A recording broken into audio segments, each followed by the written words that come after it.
You may be thinking to yourself, is it ever smart to give up? Well, in this video, we will look at how giving up is the best move you can make when you find that your path is leading you into danger. And we can usually see this quite clearly for ourselves in the physical environment, but we often lose sight of it in our psychological lives.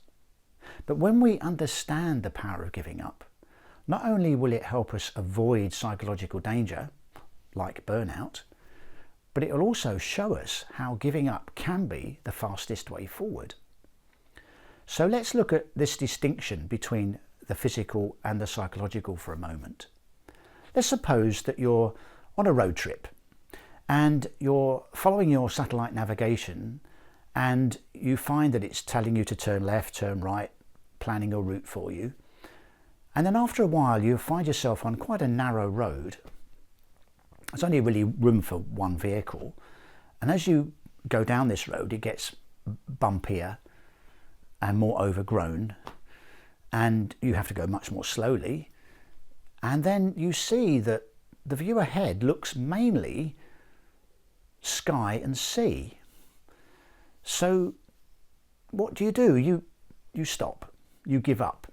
You realise that your route is leading you into danger, likely over a cliff edge. So you would actually retrace your steps and let the navigation system plan a new route for you. Now, in the psychological realm, what we often find is that we feel giving up is something we can't do. It actually, in our culture, has become often equated with giving up meaning failure. And if you do a quick internet search, like I did just before recording this, there's loads and loads of inspirational quotes about not giving up. And certainly in the UK, one of the most famous is one attributed to our wartime leader, Winston Churchill.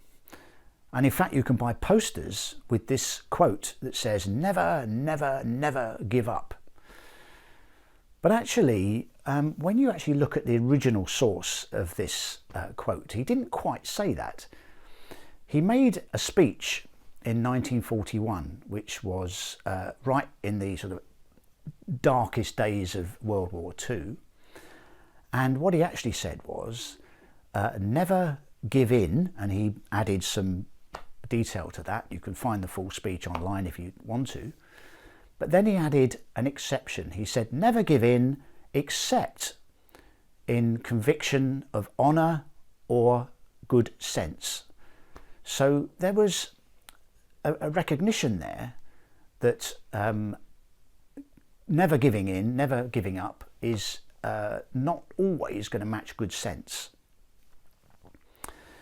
So what are the warning signs then? What is the psychological equivalent of us finding ourselves on the bumpy, rutted track heading towards the cliff? Well, you're probably familiar with some of these. I certainly am.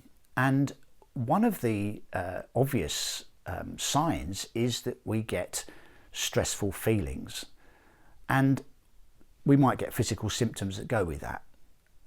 We might get headaches, for example, or some kind of other minor ailment that we recognise that we tend to get when we're stressed. We also find that we're not very clear thinking. We're quite confused mentally. We can't really see very clearly. We tend to go round in mental loops, thinking the same things over and over. And we also often find ourselves with a rather restricted view, a sort of tunnel vision, where we can only see one way forward. We only see one option and we have to press on with it. It's a bit like we can only see the rutted track as the only possible route we can take.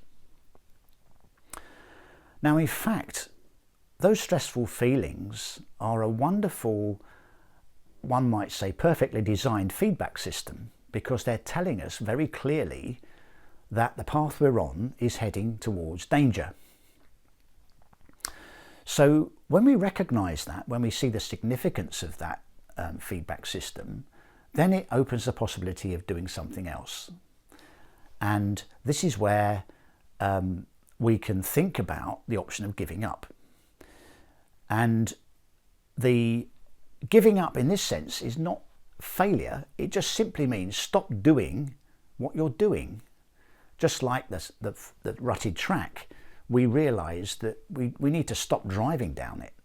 What's actually happened is we've inadvertently, quite innocently in fact, woven ourselves a straitjacket of thinking where we get this sense of confusion, we get this tunnel vision and so on. And another analogy is that we're lost in a mental maze. We've created this maze and we've got ourselves lost in it.